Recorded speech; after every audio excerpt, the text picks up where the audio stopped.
Bien, bueno, vamos a comenzar. Buenas tardes a todos, bienvenidos a nuestra última charla del seminario Historia y Libertad.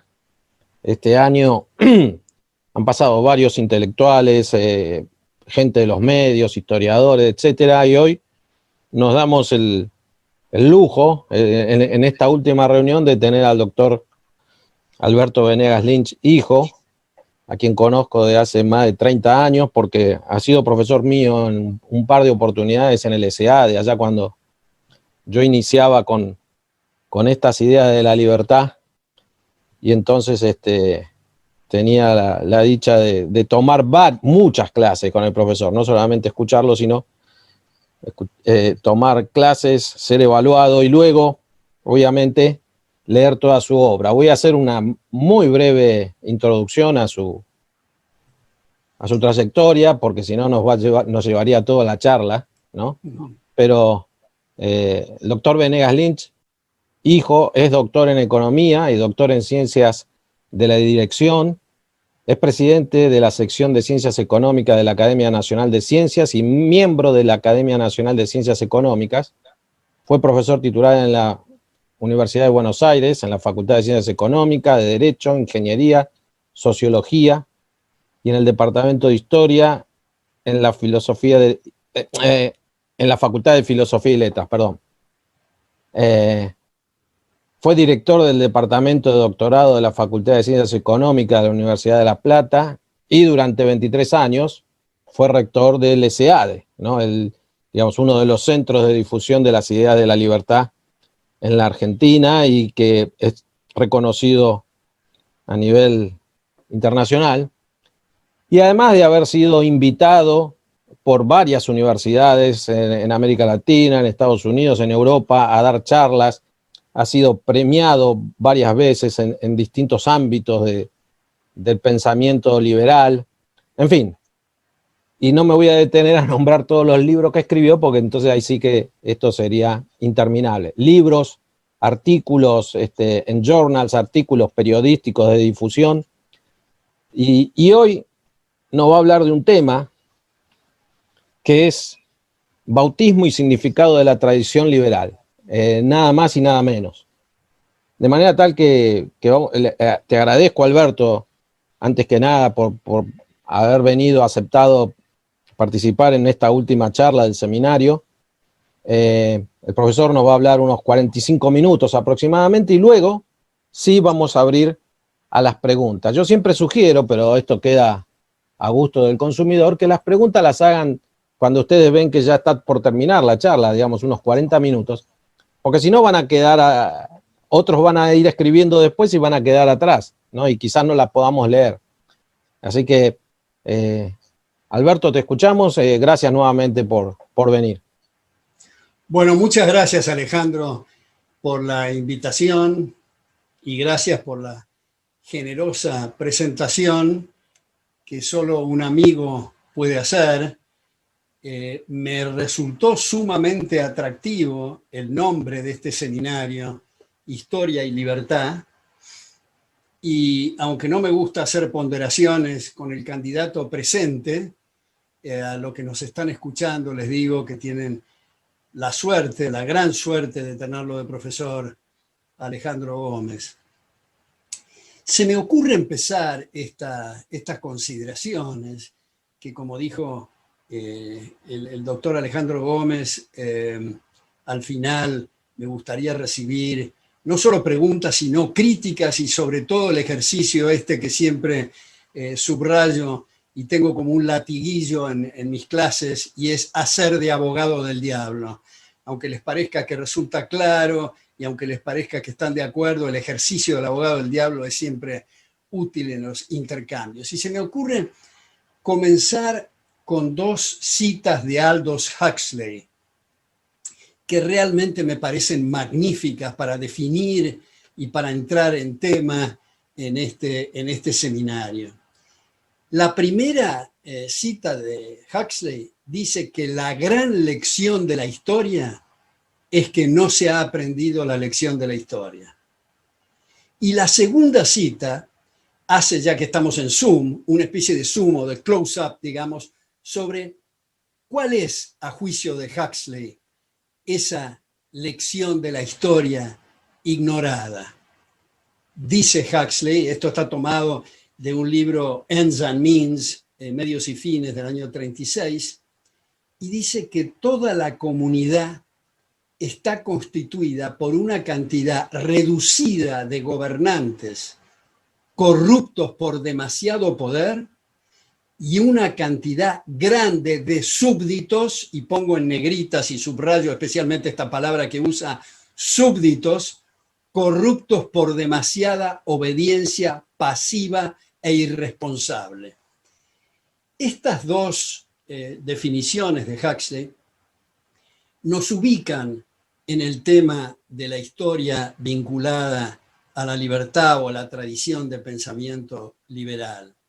Hay, como ustedes saben, después de haber pasado por este seminario, estoy seguro que han explorado esas avenidas, muchísimas clasificaciones sobre la historia. Habitualmente las clásicas, historia moderna, que ya no es más moderna, contemporánea, que tampoco es contemporánea.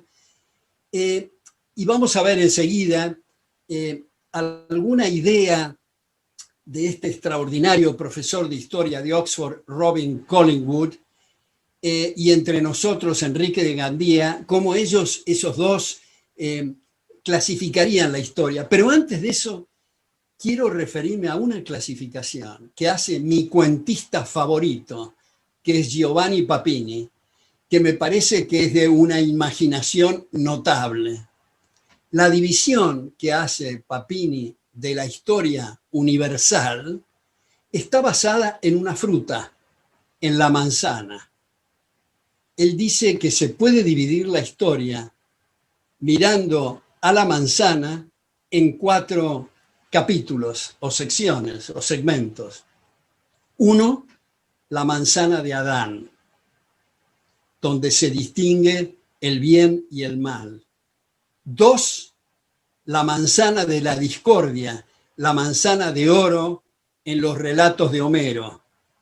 3, la manzana de Guillermo Tell, fabricada por Schiller y ejecutada musicalmente por Rossini, donde resulta especialmente atractivo porque se desafía al poder del momento en Guillermo Tell. Y 4, la última, la manzana de Newton, el momento eureka, donde descubrió o describió la ley de gravedad. Me parece de una gran originalidad esta división. Pero, como dije antes, Robin Collingwood, en la idea de la historia, y entre nosotros Enrique de Gandía, en Introducción al estudio del conocimiento histórico, sostienen que es pertinente hacer clasificaciones de la historia en base a el avance mayor o menor de los aparatos estatales, del aplastamiento mayor o menor de los derechos individuales. Porque hay, como todos ustedes estoy seguro saben, hay la tendencia a relatar la historia en base, en general, salvo honrosas excepciones. Por ejemplo, Alejandro Gómez, en uno de sus libros muy conocidos sobre el rol del empresario o el estudio de distintas contribuciones empresarias, pero en general, y eso sigue la línea, dicho sea de paso, de Alberdi, tomada de Herbert Spencer, que sostiene que en lugar de tener tantos monumentos en las plazas públicas de militares y políticos que generalmente han puesto palos en la rueda, convendría poner estatuas de empresarios que son los que nos han permitido tener medios de comunicación, medios de transporte, medicamentos, alimentación, etcétera, etcétera.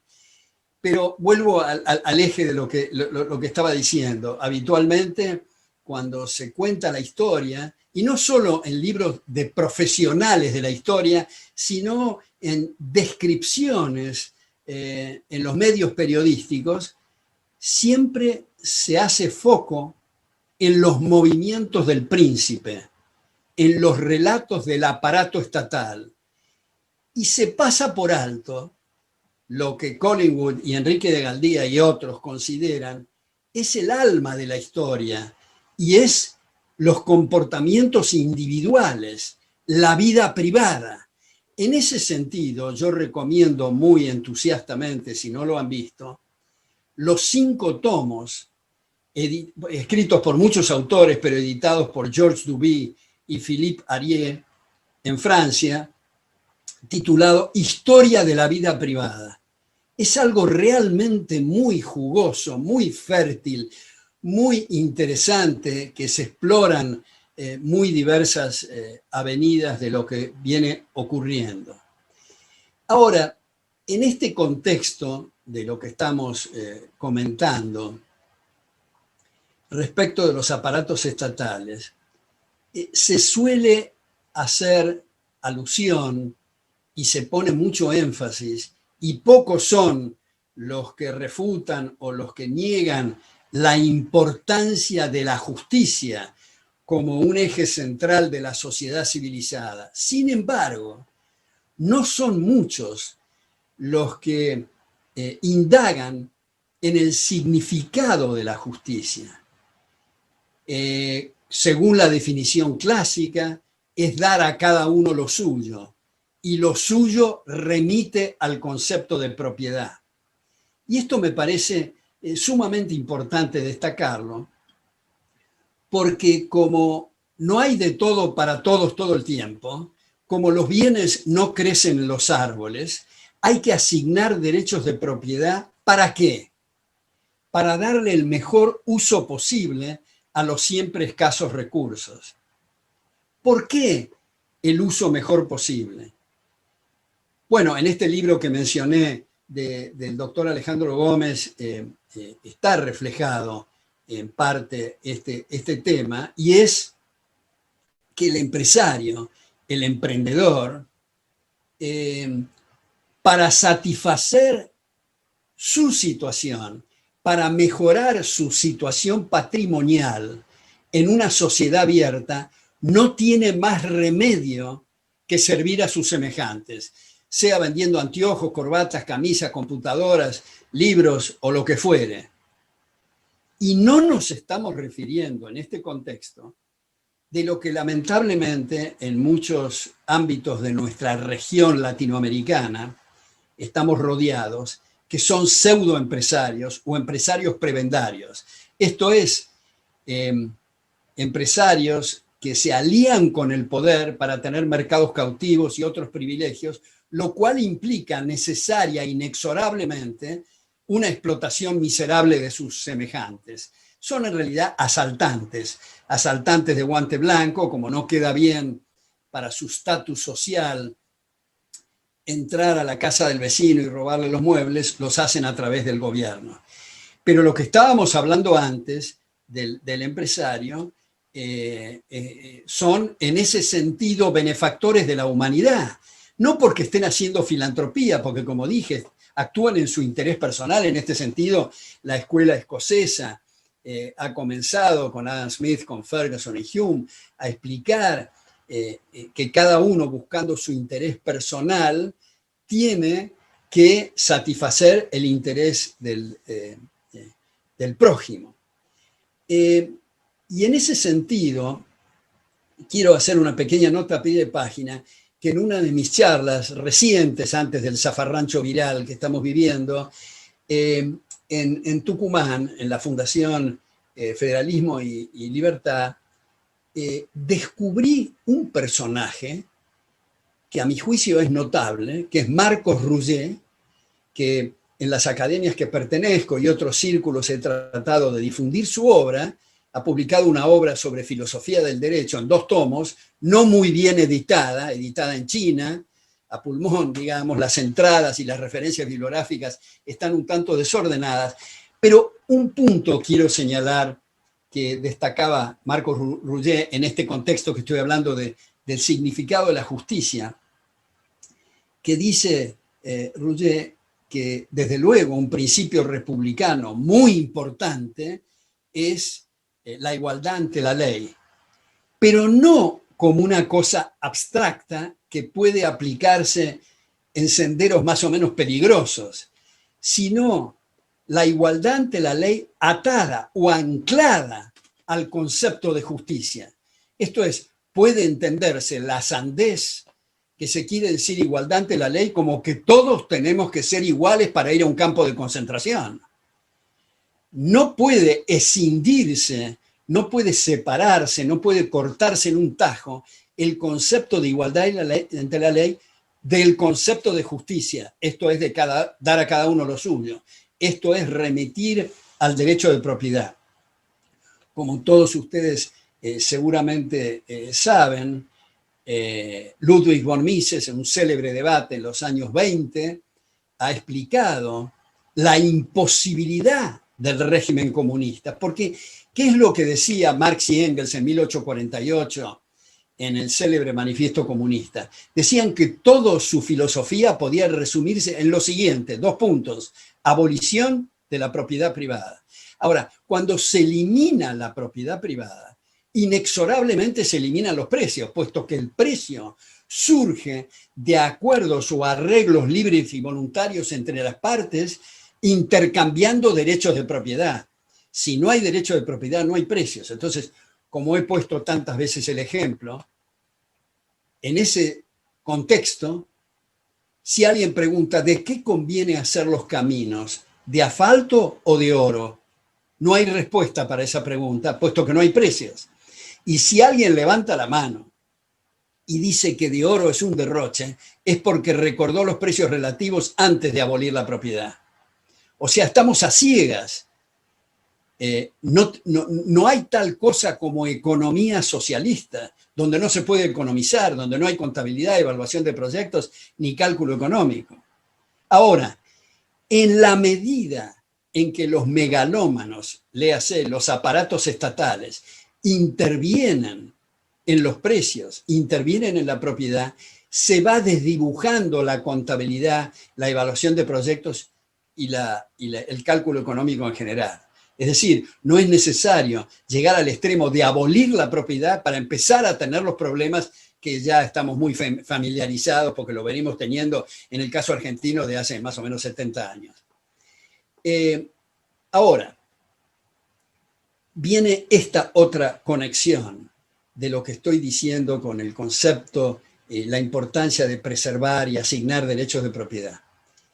Es el concepto, o mejor dicho, el desconcepto de la democracia. Yo creo, y los invito a quienes están escuchando, a que hagamos un ejercicio y hagamos trabajar las neuronas para imaginar nuevos límites al poder, puesto como dice Hayek en Law, Legislation and Liberty, en la edición del año 73, en las 12 primeras líneas, él dice que el liberalismo desde luego ha hecho avances notables en la historia de la humanidad, eliminando las monarquías absolutas, en fin, pero dice, tenemos que reconocer que para poner límites estrictos al Leviatán, la tradición liberal ha sido hasta ahora un completo fracaso. Tenemos que poner nuevos límites. Hayek, en el 3er tomo, sugiere límites al poder legislativo. Bruno Leoni, que es otro autor que recomiendo entusiastamente, especialmente en el libro La libertad y la ley, recomienda límites para el poder judicial. Y Montesquieu, en un pasaje muy poco explorado, en El espíritu de las leyes, sugiere algo para el poder, que es aplicable al poder ejecutivo, como ocurría en las repúblicas de Venecia y de Florencia. Tenemos que trabajar las neuronas porque por ahora, en el mundo que vivimos, y tengamos en cuenta lo que está pasando en Europa con el nacionalismo y la xenofobia, lo que está ocurriendo en Estados Unidos, que deja la Casa Blanca un gobernante que aumentó notablemente el gasto público, aumentó el déficit y la deuda, y viene otro que promete aumentar más el Leviatán. Uno de los libros que publiqué se llama Estados Unidos contra Estados Unidos, la primera edición del Fondo de Cultura Económica, donde señalo la declinación en ese gran país, Estados Unidos, la declinación respecto a los extraordinarias contribuciones de los padres fundadores, los valores y los principios de los padres fundadores.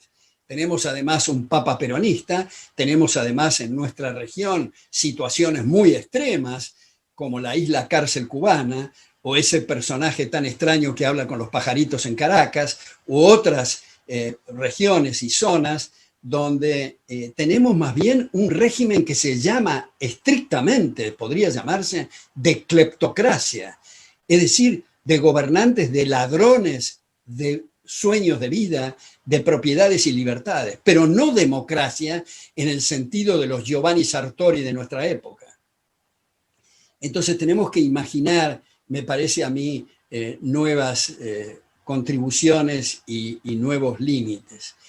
Ahora, seguramente, no sé si en este seminario o en otra de las cátedras de esta maestría, ustedes deben haber visto un libro de Joseph Schumpeter, Capitalismo, Socialismo y Democracia, donde Schumpeter se pregunta, ¿puede sobrevivir el capitalismo en este clima y en esta degradación del concepto de democracia? La respuesta de Schumpeter es no. Y hay otro autor, que lamentablemente el libro no está traducido al castellano, Benjamin Rogge, que el libro entre signos de interrogación es ¿Can Capitalism Survive? Y la respuesta es la misma, no, con este sistema de democracia degradada, digamos.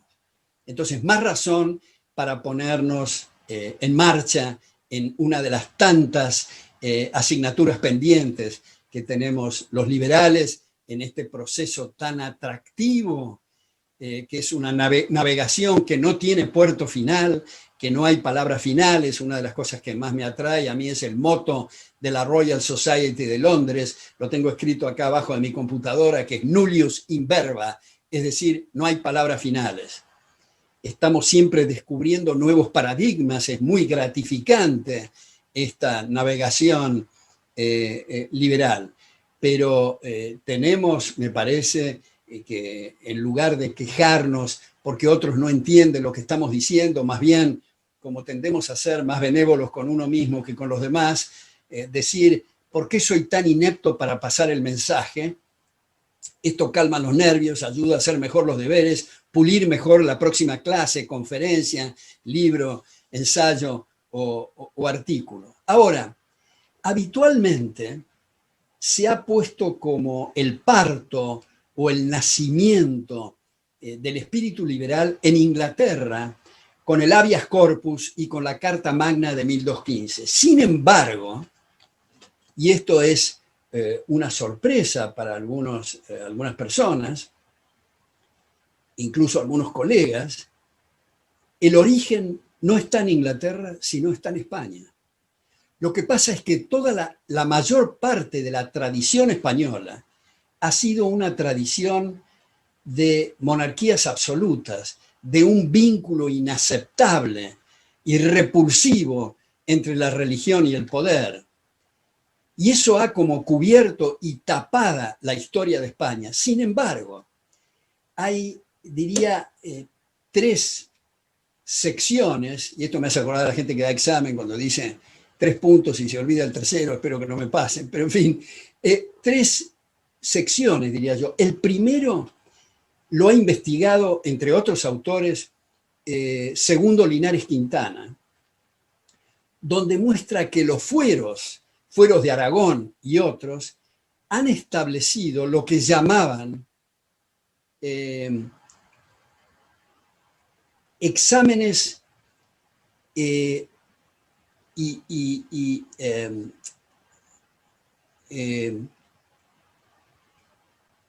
exámenes de manifestación, juicios de manifestación, es la palabra, juicios de manifestación, que es el habeas corpus, que son límites al poder. Esto es en el siglo X, en el siglo XI.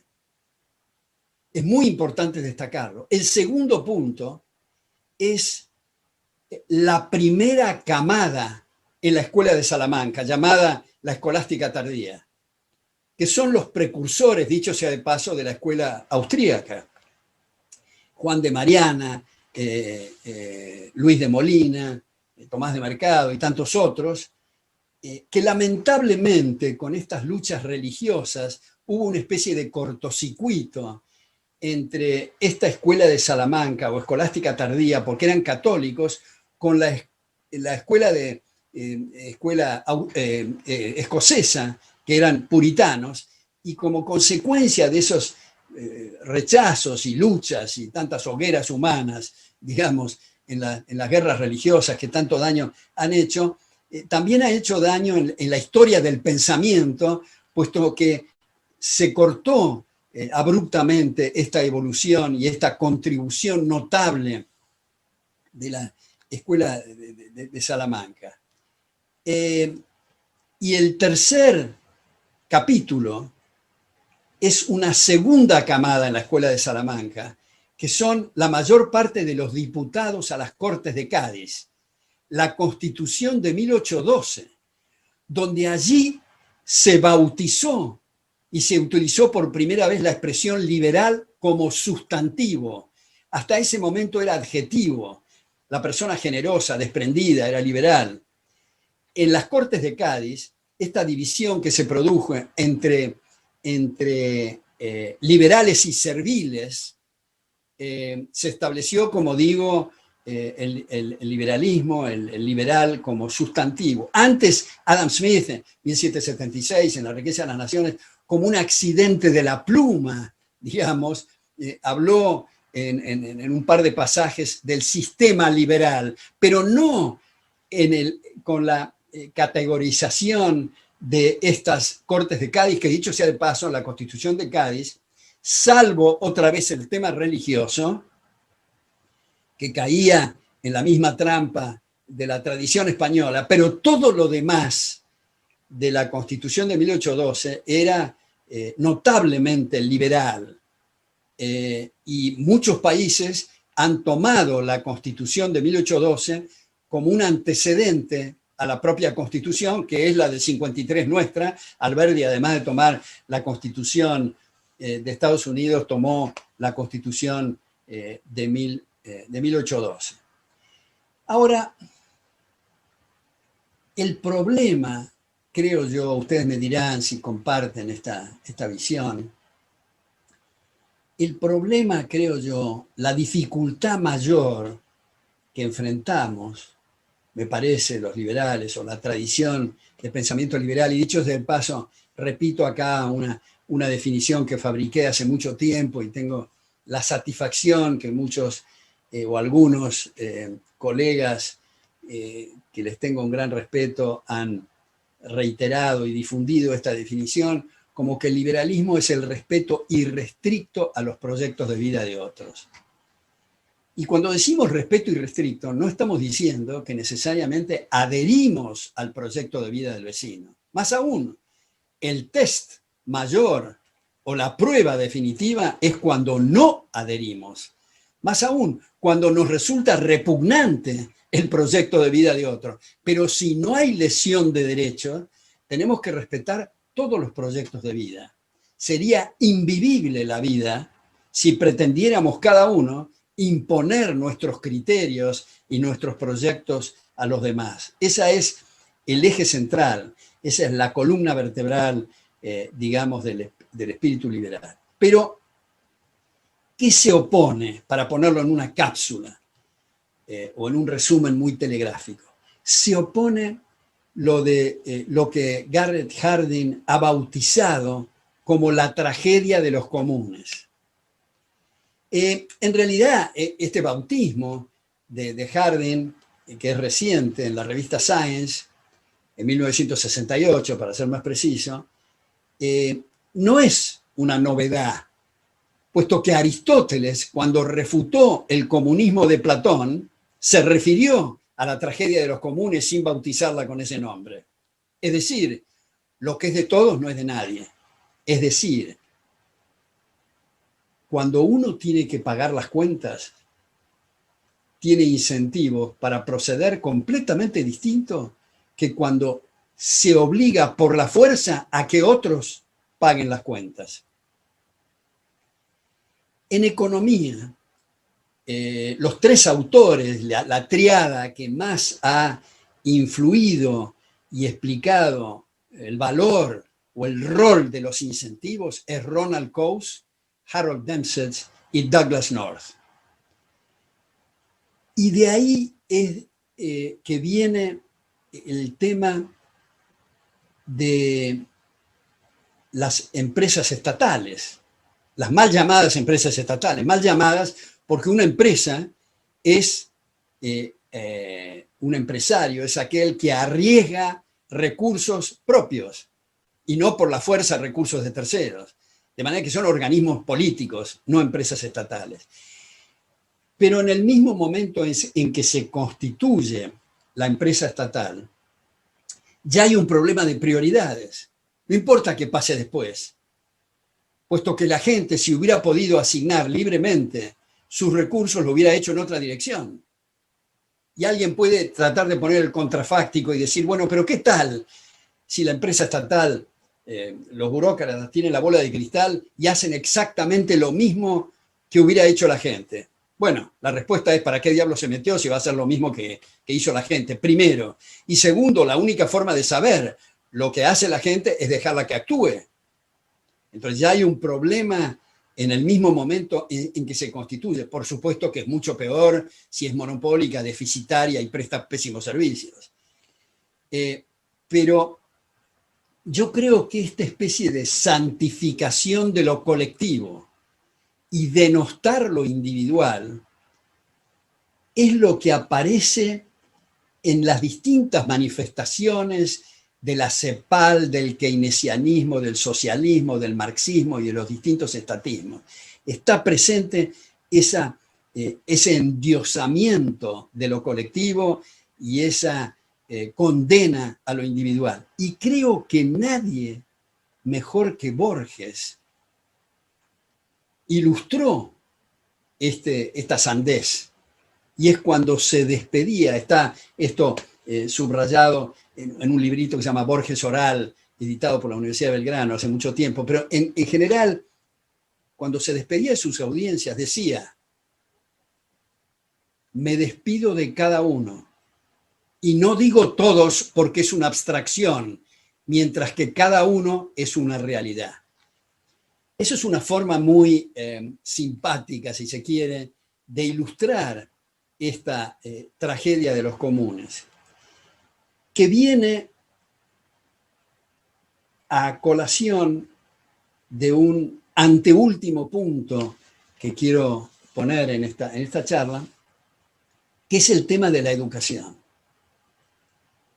Es un tema absolutamente clave. En estos días en la Argentina, en otras partes también, ha habido quejas muy justificadas respecto del adoctrinamiento y la politización en distintos medios educativos. Bueno, yo quisiera con ustedes ver este punto de la forma más precisa posible, y es esto. ¿Qué diablos es la educación? Bueno, la educación básicamente es transmitir valores de respeto recíproco. Pero, ¿cuál es la naturaleza de ese proceso? La naturaleza de ese proceso es que es de prueba y error, subrayo, de prueba y error en un contexto evolutivo.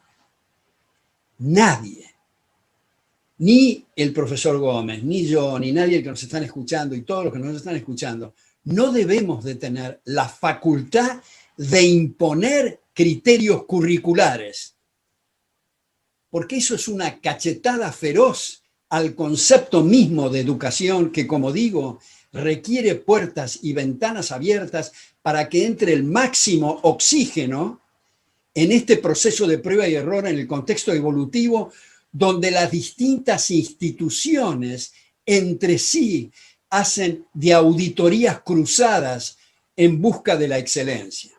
Entonces, esto quiere decir que es una bofetada a la inteligencia la existencia de ministerios de educación y cultura. No es buscar buenos ministerios, de educación, buenos ministros de educación y cultura. Gente que realmente sepa qué criterios curriculares imponer. No se trata de eso. Se trata otra vez de abrir de puerta en puerta estos procesos de competencia y de prueba y error, como digo. Ahora, ¿qué hacer? Además, desde luego, de eliminar los ministerios y secretarías de educación y cultura. Bueno, como ustedes saben, en Estados Unidos nunca hubo ministerio de educación.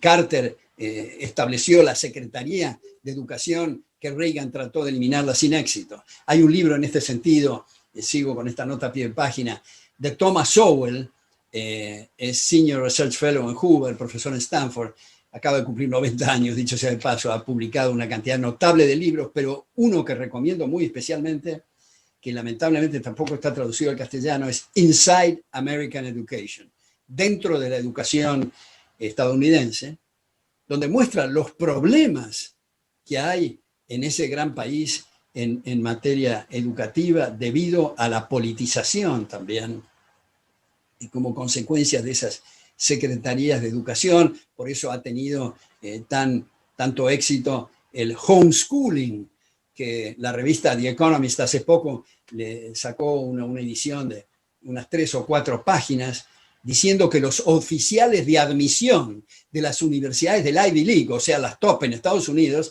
estaban impresionados no solo por los conocimientos académicos de los que aplicaban viniendo del homeschooling, sino por su vestimenta y su lenguaje.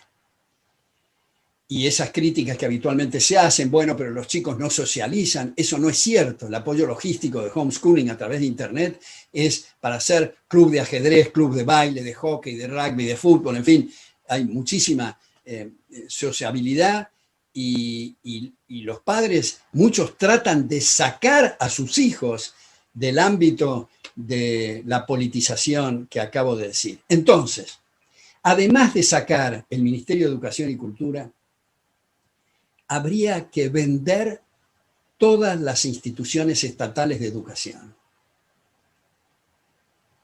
Educación estatal. Y no digo educación pública porque ese término es un disfraz, porque la educación privada es también para el público. No lo diferencia, es educación estatal y educación privada. Ahora, funcionando los ministerios de Educación y Cultura, muchas de las casas de estudio que se llaman privadas están privadas de independencia, en realidad, o de la suficiente independencia. Y muchos grandes maestros y profesores y directores de colegios incluso, que se le pasa por la cabeza algunas ideas formidables, ni siquiera las trabajan porque saben que están perdiendo el tiempo, porque le van a cerrar la institución si las aplican, porque no tienen la aprobación de la CONIA o del Ministerio de Educación o de Cultura o de todos esos departamentos. Ahora, ¿a quién se podría vender las instituciones estatales de educación? Bueno, yo sugiero, y a lo mejor ustedes tienen otras sugerencias, que sea al mismo claustro de profesores que hoy está administrando las instituciones estatales, porque no estoy diciendo que las maestras, los maestros y los profesores en instituciones estatales de educación sean malos.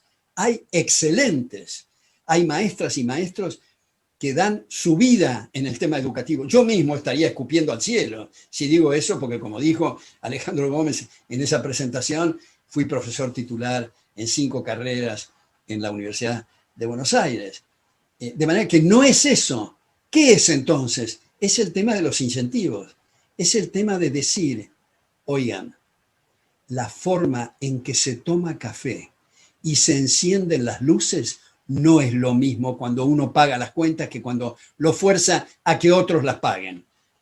Al minuto siguiente que se vendan estas instituciones a los claustros existentes, todos los incentivos cambian. Hoy día, cuando hemos visto, y seguramente ustedes han visto también, estos estudios de cuál es el costo por graduado en universidades estatales frente a universidades privadas, que son mucho mayores en el primer caso, en algunos casos incluso se puede mandar 2 y 3 veces a la misma persona a estudiar a Harvard, por el costo, a pesar de que en muchos de esos estudios están contemplados solo los gastos corrientes y no los gastos inmovilizados de capital, de edificios, etc. Ahora, en un rapto de entusiasmo, yo diría, en lugar de vendérsela al claustro, sugiero se la regalen.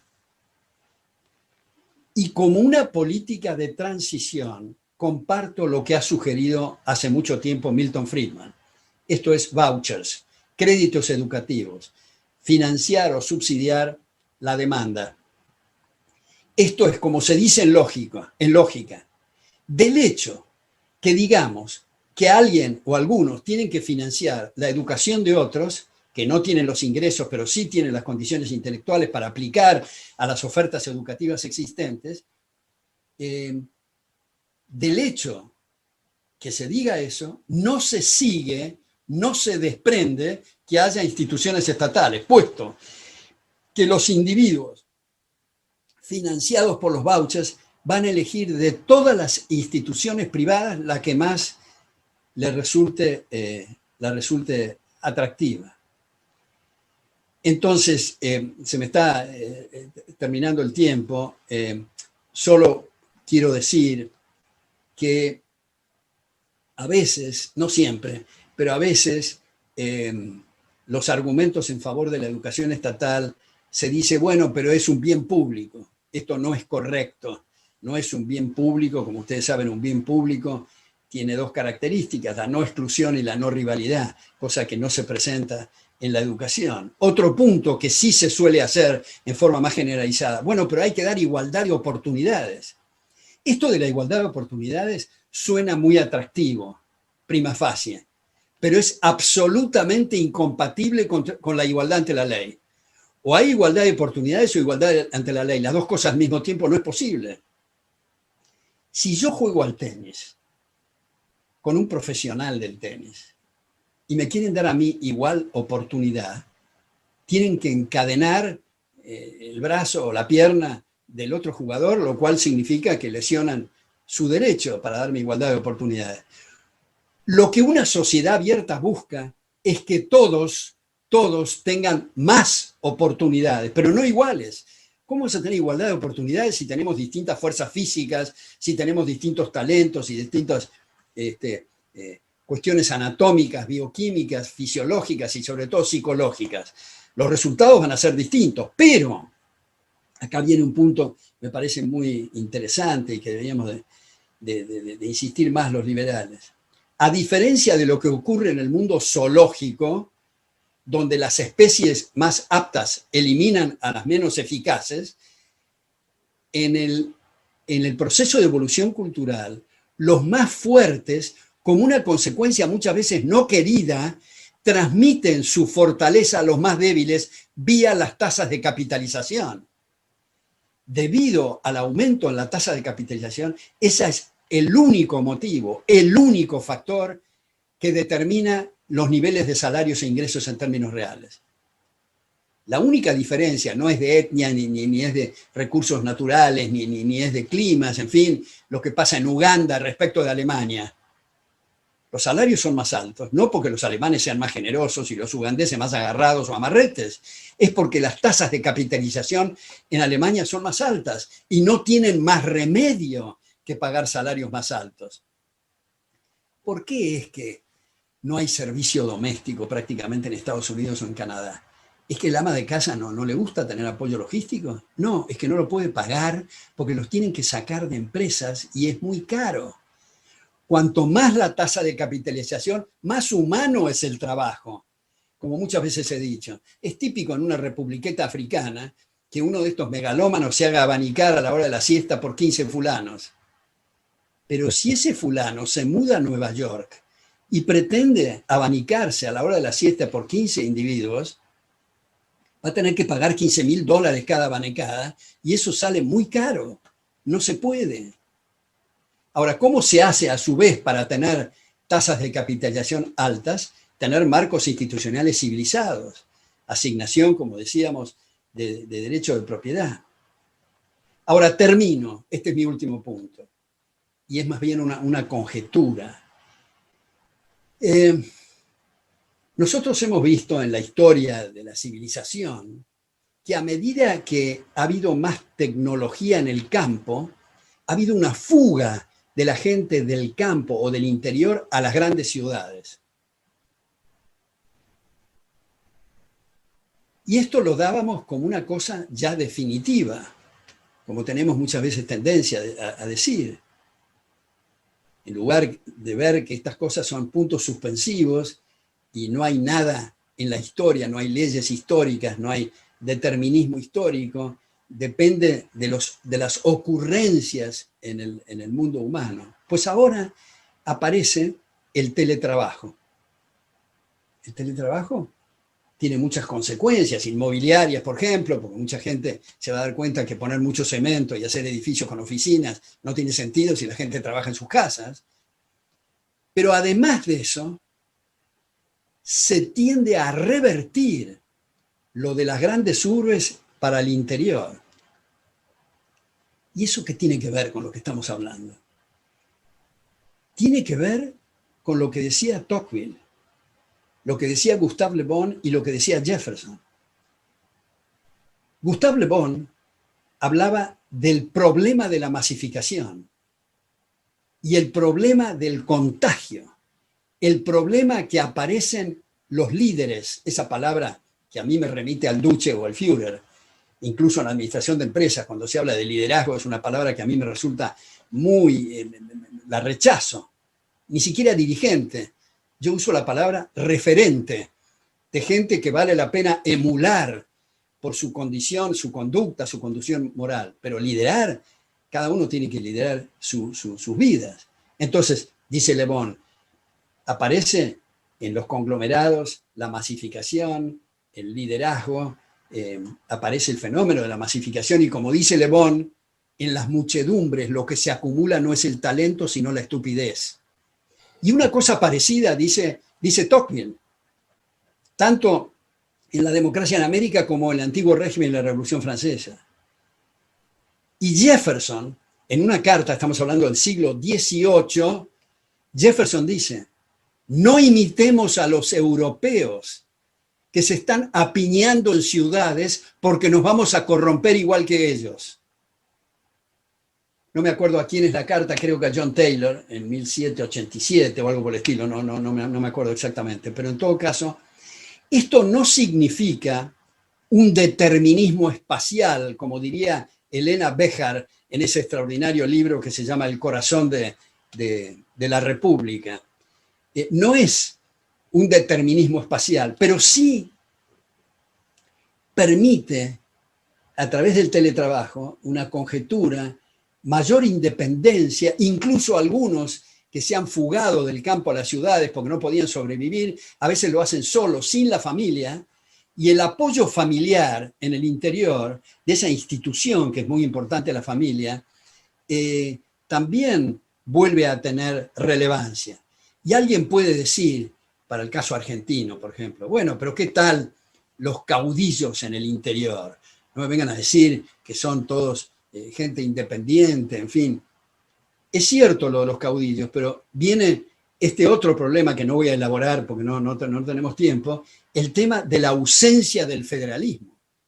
Desde la perspectiva liberal, la única razón por la cual aceptamos que el globo terráqueo esté parcelado en naciones es para evitar los riesgos fenomenales de un gobierno universal.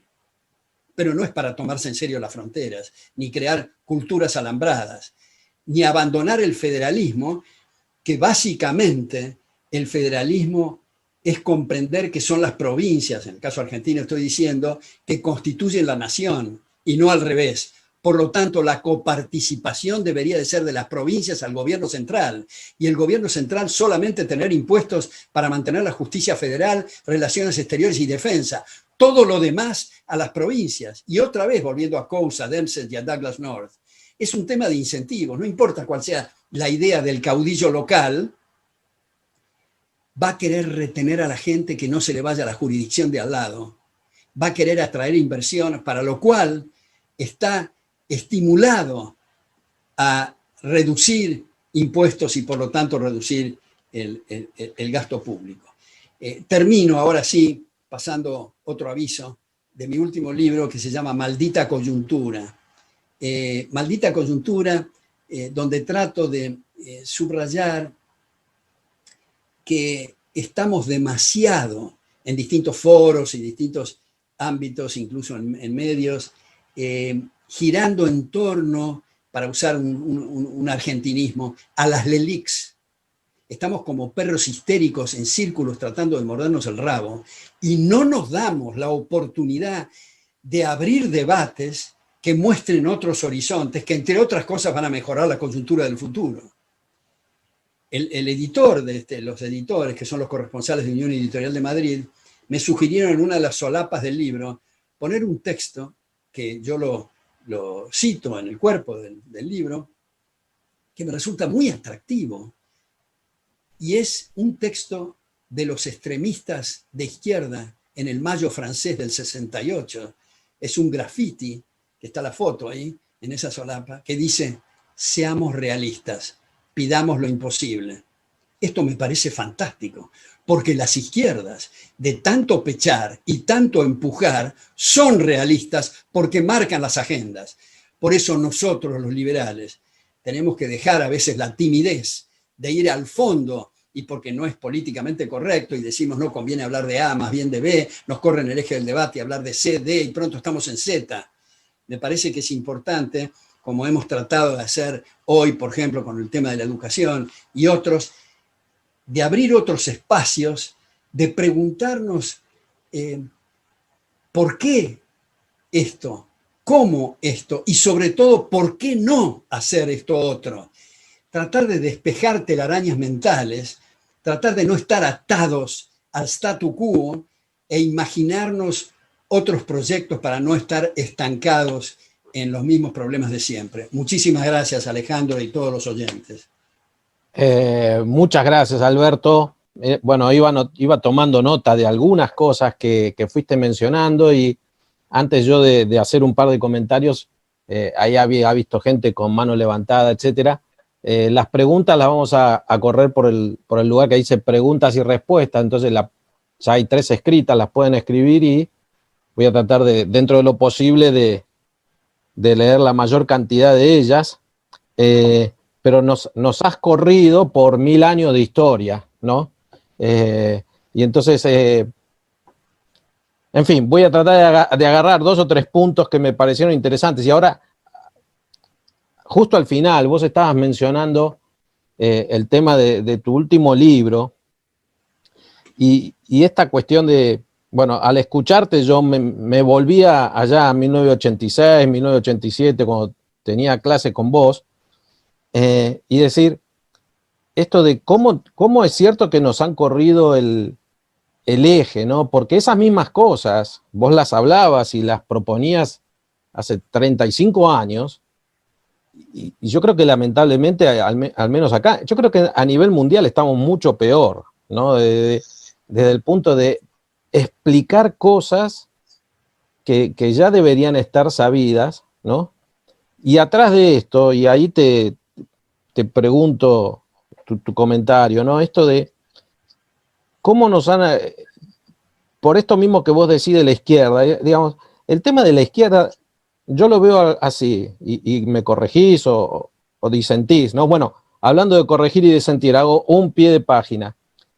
Este tema que yo veo en las redes sociales de grupos de liberales que se pelean a ver quién es más liberal, pero que no debaten, sino que descalifican, ¿no? Un tema central que vos siempre proponés y has propuesto a lo largo de toda tu carrera es esto de tenemos que debatir ideas, no si me gusta tu corbata, no, lo que vos decís está mal porque tu corbata no me gusta, no se usa corbata, ¿viste? Y eso sería suave, ¿no? Porque vemos los insultos que se profieren gente que se autodenomina liberal, ¿no? Ahora, cierro ese pie de página y hablo de cómo la gente de izquierda, primero, no tienen problema ellos en avanzar en cualquier tema, ¿no? Te avanzan en cualquier tema, y a veces, al menos yo tengo un problema, que es que si no sé, digo no sé, de este tema no hablo, ¿viste? Y ellos es como que se mandan a hablar de cualquier cosa, no tienen problema, y de proponer las cosas más insólitas, e inclusive de decir blanco y negro casi al mismo tiempo. Y el otro punto, que creo que es muy grave y que también nos afecta, es esto de, con esto de la corrección política, ¿viste? Vos ya tenés que tener cuidado de decir casi cualquier cosa, ¿no? Y finalmente terminamos autocensurándonos o diciendo, mejor no hablo de eso porque con suerte me agarro un dolor de cabeza, porque inclusive hasta podés terminar en tribunales o teniendo que contratar un abogado para que, mira, no quise decir esto, viste, si decís blanco, si decís mujer, si decís negro, si decís judío, si decís maometano, etcétera, que es un punto central que vos siempre señalaste, que es esto de decir lo que se me dé la gana, viste, por decir, de última va a venir otro, como decía John Stuart Mill on Liberty, va a venir otro. Lo bueno de decir cualquier cosa y equivocarme es que va a venir otro y me va a corregir, ¿no? Y ahora, si yo no digo las cosas que tengo en mente porque tengo miedo de que me castiguen, nos perdemos esa posibilidad de que venga otro y me corrija. Y seguimos en la ignorancia permanente, ¿no? Entonces, y ahora te voy a las preguntas, pero yo te quería hacer la primera, ¿no? Esto es decir, ¿cómo se puede avanzar en un contexto donde existe como una autocensura, ¿no? El tema de la libertad de expresión está, y además está muy bien maquillado, porque no es que yo te prohíbo hablar, sino que te estoy mostrando como una guillotina o una espada sobre tu cabeza, que ojo lo que decís, porque se te viene toda una condena social, viste, que es terrible, y que entonces uno, por lo general, o sea, hasta eso lo han aceitado, porque antes era, viste, te cerramos el periódico, te clausuramos la radio, etcétera. Ahora te dejo, pero después te meto en lo que yo llamo la hoguera virtual, viste, te agarran en las redes y te masacran, te escrachan y después dan de explicar, ¿no? ¿Cómo lo ves esa cuestión? Bueno, yo creo que todo lo que has dicho, Alejandro, me parece de gran interés. Yo empezaría diciendo que es cierto que a veces no se comprende que los liberales no somos una manada y que detestamos el pensamiento único. Y como vos dijiste, nos perdemos de aprender cuando estamos insinuando que otros no pueden criticarnos. Yo personalmente, esa es la gran lección o la más importante de todas las que me transmitió y que aprendí de estudiarlo a Popper. El conocimiento tiene la característica de la provisionalidad abierto a refutaciones. Una vez me acuerdo, intercambiando correos con Fontevecchia de perfil, él usó una expresión muy popperiana. Él dijo en un debate, el que pierde gana porque se lleva los argumentos de la otra parte. Me parece sumamente atractivo ver esto y yo creo que, como vos dijiste, Alejandro, no solo no hay que tomarlo a mal cuando alguien discrepa, sino escucharlo atentamente, lo cual no quiere decir que necesariamente vamos a coincidir con el crítico. Podemos tomar parte o no tomar ninguna parte o tomar todo, en fin, pero ese es el proceso de aprendizaje, esa es la aventura del pensamiento. Y a mí me parece que esto que vos también dijiste, con mucha razón y que está en peligro en distintas partes, la libertad de expresión.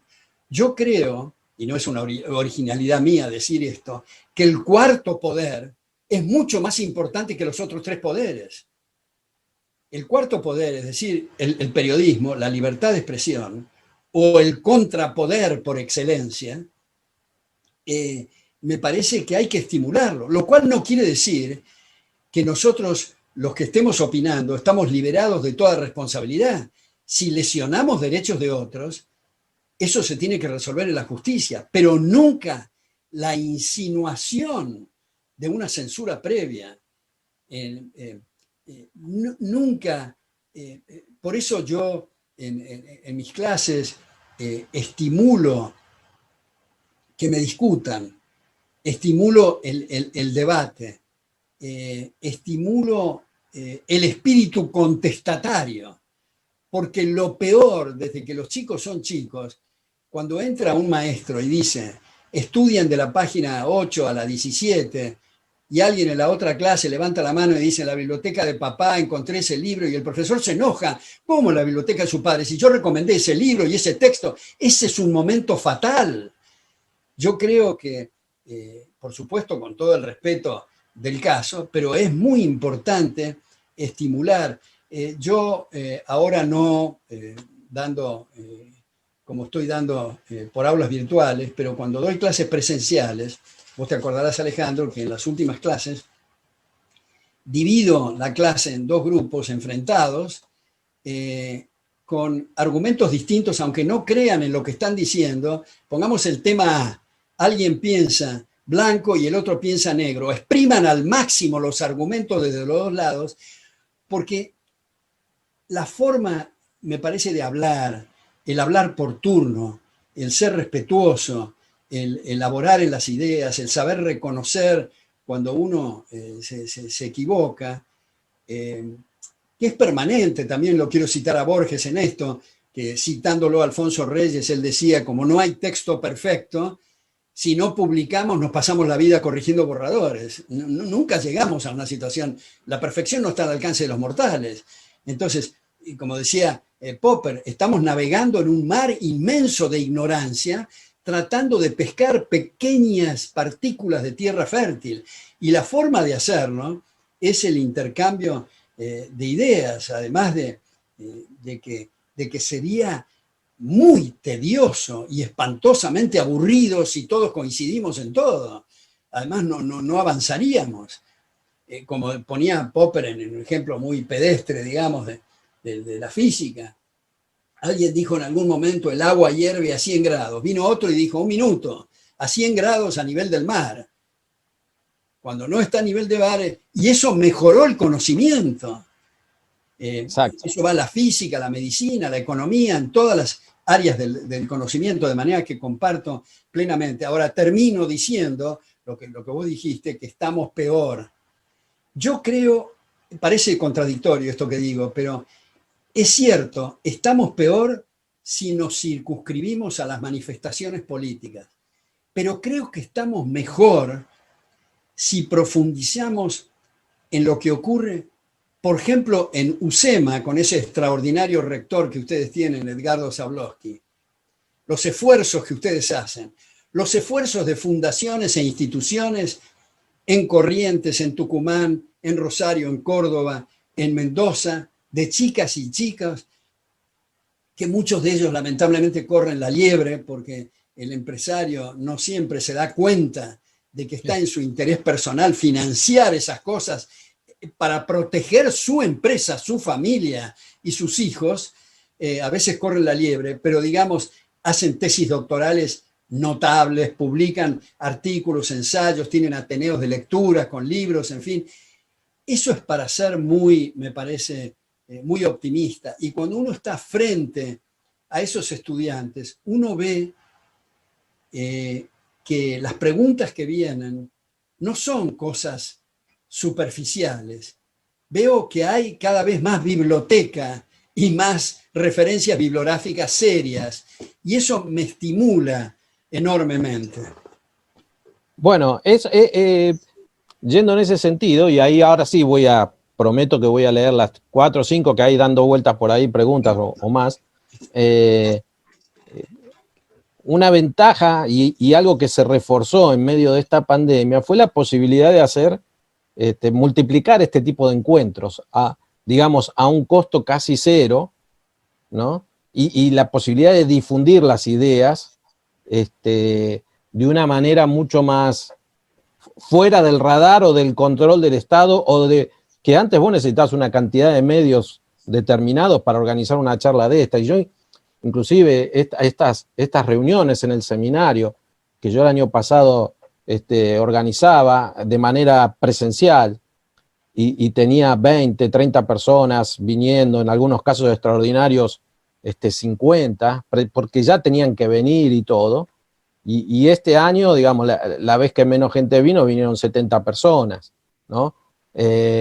Porque, digamos, y ahí nosotros deberíamos poder aprovechar esta ventaja tecnológica. Pero bueno, te voy a pasar, así como fueron llegando, y a veces quizás no entiendo bien la pregunta, pero... Antes de pasarme, Alejandro, Dale. antes, Sí, antes sí, de sí. pasar a la primera pregunta, quisiera comentar esto que acabas de decir, que me parece que es muy importante, está vinculado con lo que dije del teletrabajo, pero agrega lo que vos decís, que efectivamente, en mi experiencia, no de las clases, en el número de alumnos, pero sí en las charlas,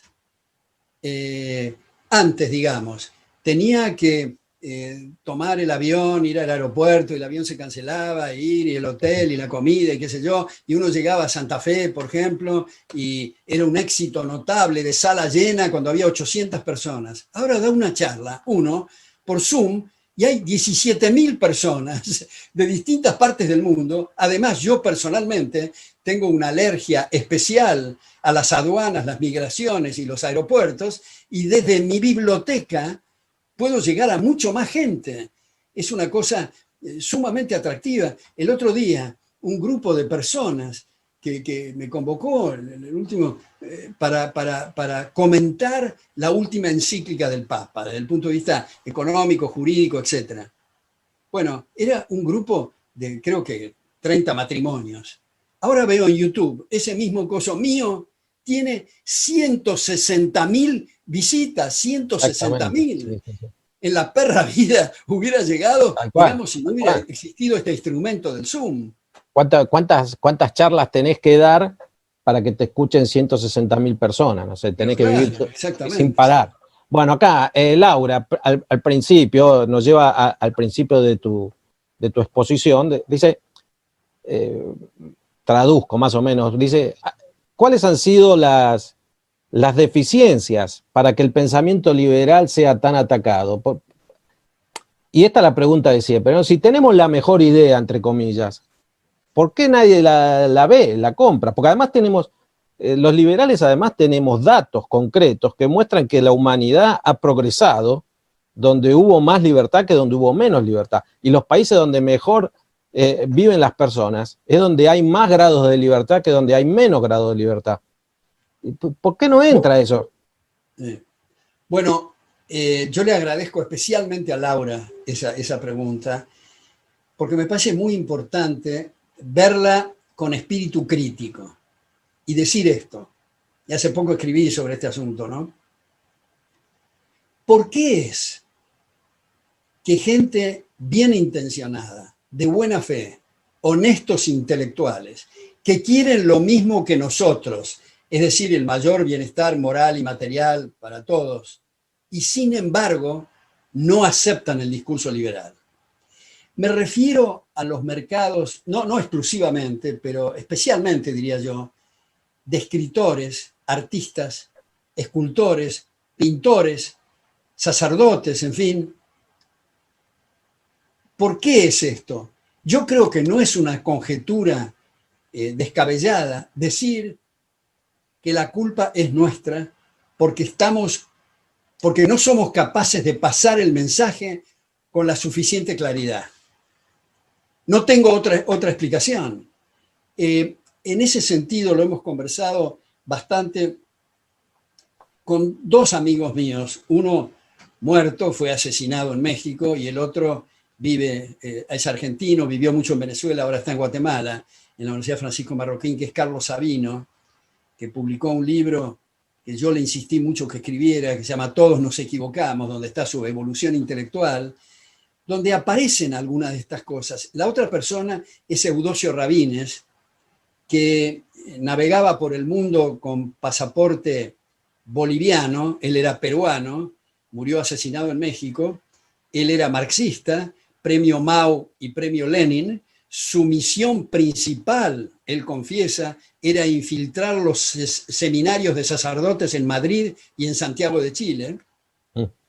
Cuando yo lo presentaba en distintas tribunas, en México, en Guatemala, en El Salvador, en Chile, en Buenos Aires, siempre comenzaba con lo mismo, emocionándose y pidiendo perdón por lo que había hecho antes, hacía un paralelo con Pablo de Tarso en el camino de Damasco, en su conversión. Él cuenta en este bestseller, que lo recomiendo mucho, a su libro, que se llama La Gran Estafa, donde él creía que al principio el problema era una mala administración del socialismo, hasta que se dio cuenta que el problema no era de Juan o Pedro, sino el sistema en sí mismo. Y él elaboraba sobre esto, sobre la importancia de tener un acercamiento mayor a esta gente que tienen una sensibilidad especial, el artista, el escultor, el pintor, en fin, pero que no hemos sido capaces de llegar con la suficiente fuerza. Me parece que esto que pregunta Laura es importante, que debe ser complementado, por supuesto, en que, bueno, lo mismo que le pasa a Alejandro y los que tengan experiencia en la cátedra que nos están escuchando, cuando tenemos la oportunidad de estar un semestre o un año frente a alumnas y alumnas, la respuesta es extraordinaria.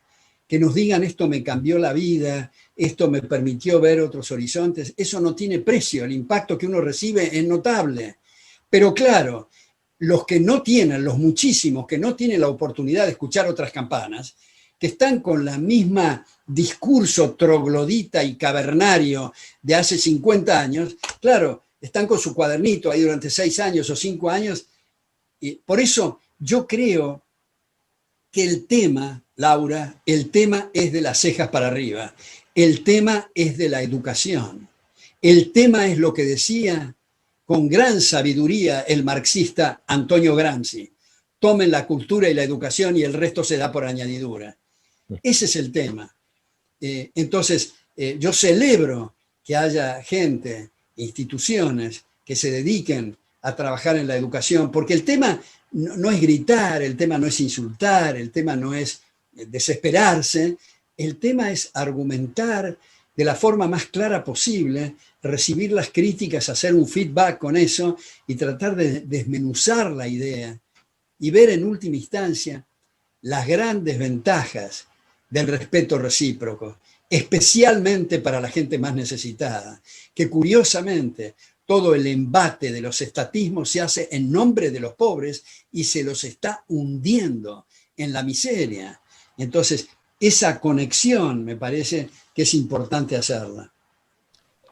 Vos sabés que a Carlos Sabino lo tuvimos invitado acá al seminario, que justamente nos habló un poco de esa experiencia de vida, ¿no? De todos nos equivocamos, nos contó sobre eso. Y pensando en lo que vos decías y yendo ahora adentro a otra pregunta, claro, ¿no? Digamos, es fácil fracasar cuando el Estado te agarra a los chicos en jardín de infantes y te los suelta cuando tiene 18 años, ¿viste? Y le estuvieron metiendo durante 16 años más o menos cosas en la cabeza que ya es difícil después dejar, ¿no? Yo leo siempre que seguramente vos la conocés, una cita de Carl Sagan que dice: cuando uno estuvo expuesto a una mentira durante muchos años, ya empieza a tomarle cariño a esa mentira y es duro dejarla, porque es duro darse cuenta que viviste engañado durante muchas décadas, ¿no? Entonces, esa es una gran desventaja. Yo siempre digo, el punto está en la escuela, porque además lo que vos aprendés de chico es lo que te queda casi grabado, ¿no? Digamos, yo cuando fui a SEADE, y perdón por la autorreferencia, no tenía conciencia de estas ideas de la libertad. De hecho, fue un amigo, ¿no? Yo siempre le discutía a mi amigo era muy liberal, y yo siempre le discutía, y él siempre tenía una respuesta más, el maldito, ¿no? Entonces me dice un día: mira, ¿por qué no vas a SEADE? Y ahí te vas a dar cuenta, ¿no? Entonces, es un proceso largo, tampoco se hace en 140 caracteres, vos convertís en liberal a la gente. Pero bueno, hablando de la educación, Santiago dice, en caso de eliminar el control estatal sobre la educación, ¿cómo se puede evitar la politización devenida en adoctrinamiento en las instituciones educativas? O sea, ¿cómo saldría esas ideas por ese adoctrinamiento que hay en la educación? Yo creo que sería mucho más sencillo, pero la pregunta es para vos. Bueno, yo creo, Santiago, que precisamente cuando se abren las compuertas, cuando se permite, como decía, que entre oxígeno, que se permite la competencia, la gente va eligiendo cuáles son las instituciones que ofrecen la mejor excelencia académica. Incluso es importante que allí donde haya carreras que requieren acreditación, que sea como era originalmente en Europa y sobre todo en las colonias de Estados Unidos, que acreditaban las academias e instituciones privadas también en competencia y en auditorías cruzadas para establecer niveles de excelencia. Y eso está mostrando distintos niveles y distintos estándares de educación. Sin embargo, aparece una especie de ley de Gresham al revés, cuando está el Ministerio de Educación que pone a la par en cuanto al reconocimiento a la Universidad de las Madres de Plaza de Mayo con el SEMA, digamos, en cuanto al reconocimiento. Y eso es un disparate. Eso no ocurría cuando las instituciones privadas, y precisamente les va la vida a esa institución privada si llegan a acreditar una carrera que se demuestra que es deficiente. Esa marca ha desaparecido por las próximas 8 generaciones. Sin embargo, al gobierno no le pasa nada. Simplemente si hay muchas manifestaciones, bombos y ruidos, renuncia Pedro y asume Juan y todo queda igual. Ahora, tenemos que tener en cuenta que no porque haya educación privada en competencia, los seres humanos nos vamos a convertir en ángeles y vamos a ser perfectos.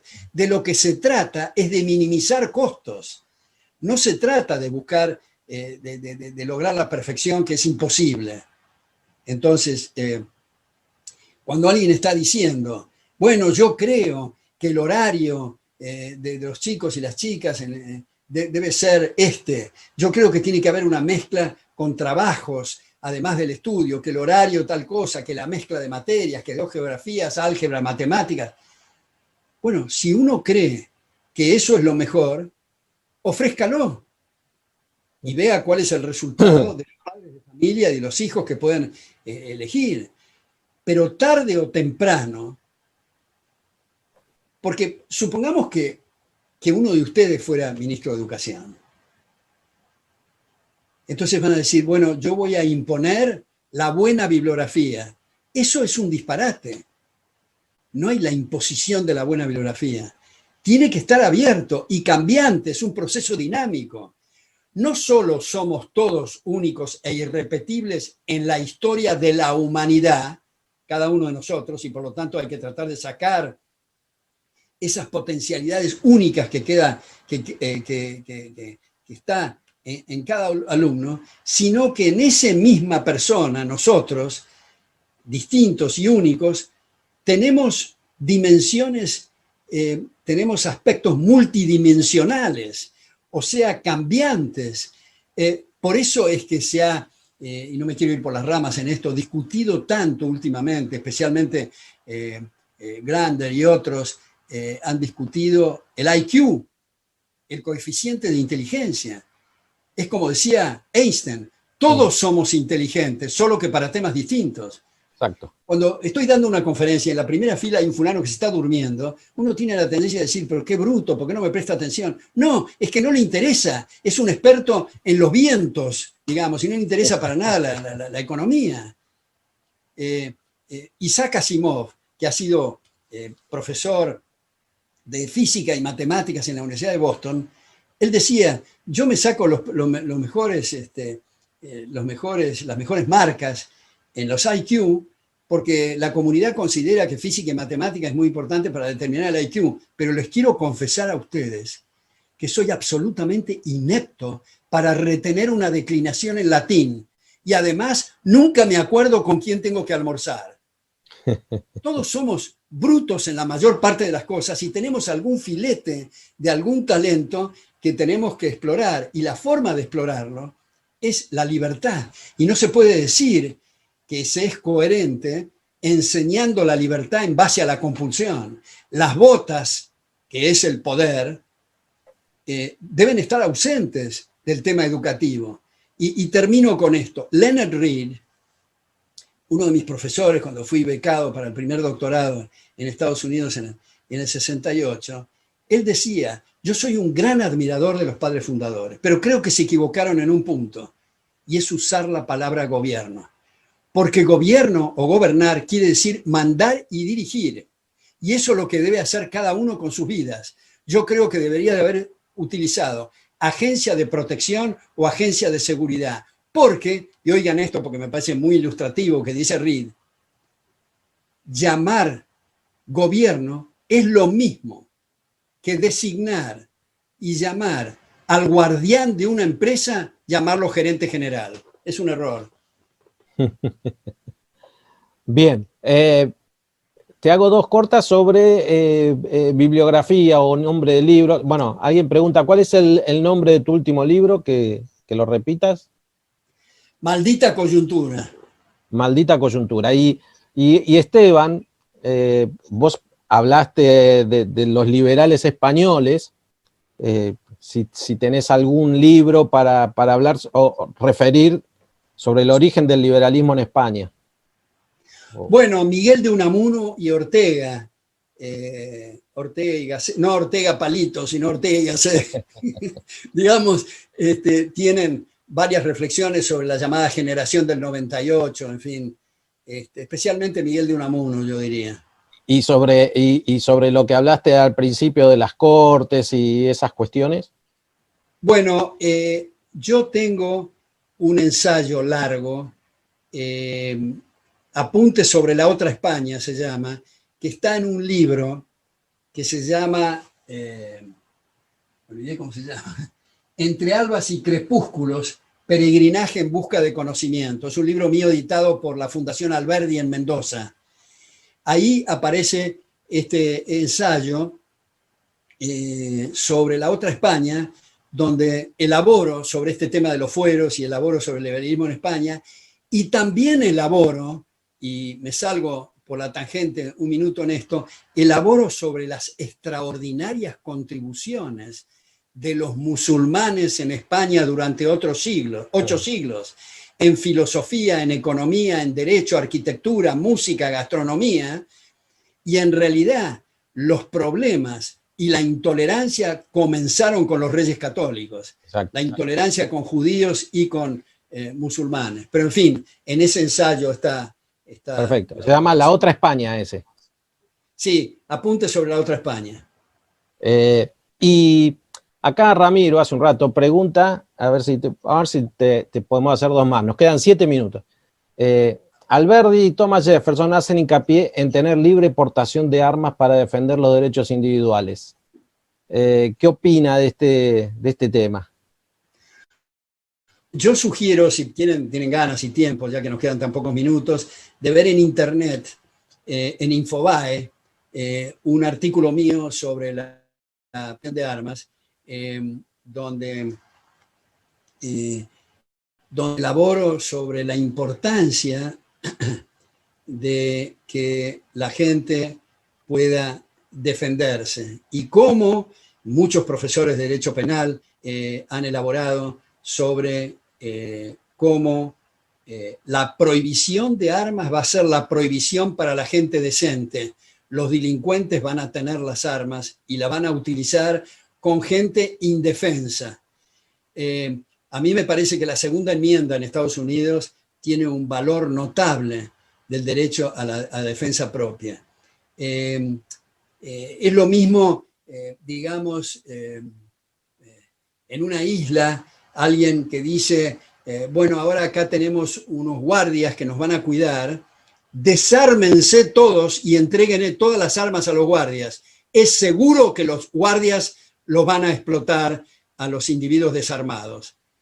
El tener guardias y el tener agencias de seguridad no quiere decir que la gente no se proteja. Pero es un tema que da para mucha elaboración, por eso sugiero que vean mis artículos en Infobae son más bien ensayos cortos, ¿no? así que es bastante largo el artículo, pero se refiere a este punto que yo creo que estaban acertados en Estados Unidos.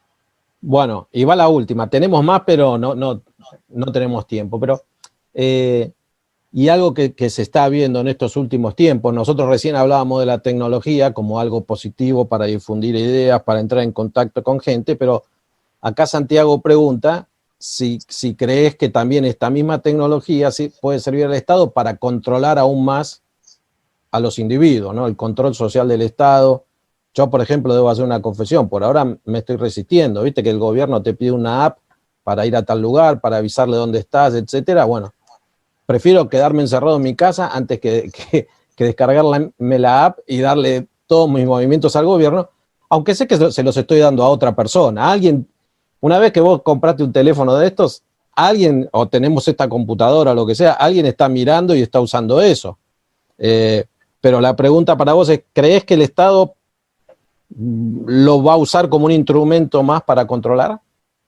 Bueno, yo creo que la tecnología es una bendición fenomenal, permite liberar recursos humanos y materiales para asignarlo a nuevas necesidades. Pero igual que el martillo, que se puede utilizar para clavar un clavo o para romperle la nuca al vecino, la tecnología puede ser utilizada, ya que empecé esta charla citándolo a Huxley, Huxley en Un Mundo Feliz, dicho sea de paso, en su revisión, Un Mundo Feliz revisitado es mucho mejor que el original, porque Huxley tenía algunas cicatrices socializantes en el primer libro, pero en todo caso su pronóstico es precisamente referido a lo que pregunta Santiago. Yo creo que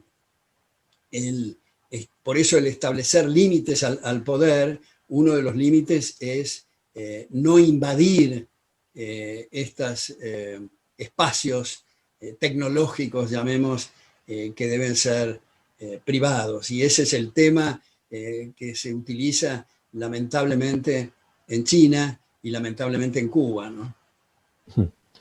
Bueno, Alberto, hemos cubierto ya casi todo el tiempo, hemos dado vueltas por, como dije, 1000 años de desarrollo de este pensamiento liberal que tanto nos atrapa, esta idea de la provisionalidad del conocimiento, del pensamiento, y sobre todo esta idea de lo imposible, gracias a Dios, si es que existe un Dios o un creador, etcétera, de que no somos iguales, porque si no la vida bueno, porque que seamos todos iguales es la utopía comunista, ¿viste? Todos vestidos, todos pensando lo mismo, gran hermano o lo que fuere.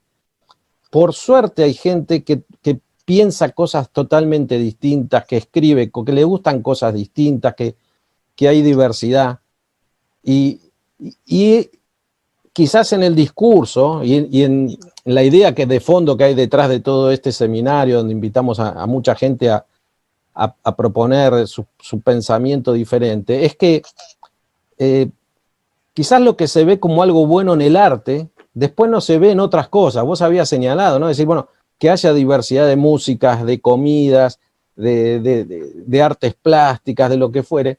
A veces cuando vos decís, bueno, mirá, y que yo pueda decidir qué hacer con mi vida, no, bueno, eso no, porque si va en contra de lo que dice, del bien común, esto que vos señalás, muy bien, ¿no? Esto va en contra del interés de la mayoría, ¿no? Esta idea de que lo que importa es la mayoría. Y no te estoy haciendo preguntas porque ya veo que vas a arrancar y podemos seguir ahí 3 años hablando porque bueno, te lo dejo para próximas charlas que van a venir seguramente el año que viene, pero en fin, nos dimos el lujo de terminar este seminario, este año de gente valiosa que vino a compartir con tu presencia. Te agradezco porque además a fin de año ya debes estar un poco cansado de tanta charla, de tanta presentación, pero bueno, es un lujo que nos dimos y te saludo y nos seguimos manteniendo en contacto y gracias a todos los que han participado, que han venido, las preguntas que no pudimos contestar, lo lamento, pero Usted googlea al doctor Alberto Venegas Lynch y va a encontrar escritos, artículos, etcétera. Ahí están todas las respuestas que seguramente a alguien se le ocurre. Gracias, Alberto. Alejandro. Muchas gracias por esta invitación y te sugiero, si te parece bien, una vez que veas esto y veas que está bien alto el sonido, si lo podés colocar a mi nombre en YouTube, porque lo quisiera utilizar con otros grupos. Perfecto, esto lo está grabando la universidad, después hace una pequeña edición y cuando lo tenga te aviso dónde lo vas a poder encontrar, así tenés la dirección para usarlo. ¿Cómo se pone? Pero si me lo pueden poner a mi nombre en YouTube, les agradezco. Eso Sí. lo hacen habitualmente. Perfecto. Y lo han hecho en otros casos en UCEMA, así que saben cómo hacerlo. Listo. Yo te aviso cuando esté. Bueno, te mando un gran abrazo y todo lo mejor, Alejandro. Gracias, igualmente. Seguimos en contacto. Cerramos el aula. Muy bien, hasta luego. Bye.